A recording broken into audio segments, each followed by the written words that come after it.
Let's talk about the East Coast because a lot of people are asking, is this still going to miss us as far as landfall? And the answer, yes, is we just talked about the cone that are there and the path, but the impacts from Erin are being felt. And we're looking live at Virginia Beach, Virginia, quite a distance well north. Already seeing some big waves. Yeah, and if you were with us, we just talked to Morgan Parrish, Fox 29 Philadelphia reporter along the Jersey Shore in Cape May, and they're also dealing with some big old swells out there. Yeah, in fact, the beach at Wildwood is shut down already. Yeah. So listen to these warnings, folks. There's a look at the current wind speeds for coastal areas of the Carolinas. Not too shabby. Yeah. Again, we have about a 5-mile-per-hour wind. We actually have stronger winds to the north of that because of a frontal system. Right. But here comes the winds with Erin, and you can tell that they just grow in size as we work our way towards Thursday morning, with those 40-plus mile-per-hour winds extending 600 miles from the north side of this to the south side. So with such a big wind field, we're naturally going to feel tropical storm force wind gusts for our coastal communities. Yeah, no kidding. And when you think about this, and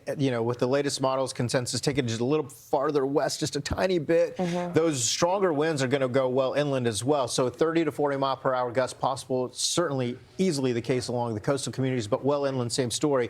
We do have a coastal flood advisory and coastal flood watch. And notice the coastal flood advisory.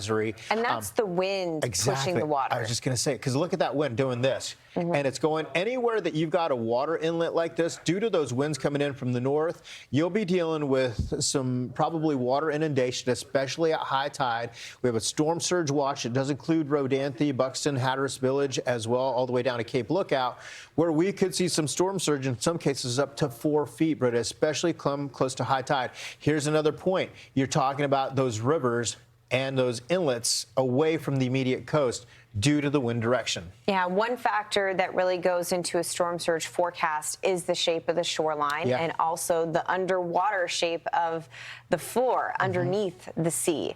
And all of these factors, unfortunately, make the East Coast and these inlets prone to storm surge. Here's a look at the wave heights already. They're ranging between 6 and 9 feet. Massive. The big waves, and we have seen big waves. The buoys have been clocking waves that are closer to 30 feet. Yeah, they have been well offshore.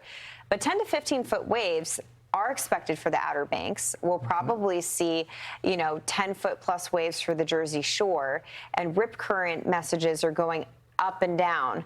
So beaches are closing. Through the week, too, I think. I think it's going to be all the way through Friday. Through today, a lot of these beaches up in the Northeast trying to at least salvage this upcoming weekend. For the Northeast, kids are still out of school. In fact, many families are driving out of North Carolina for their trying week of to get that last vacay in. Yeah.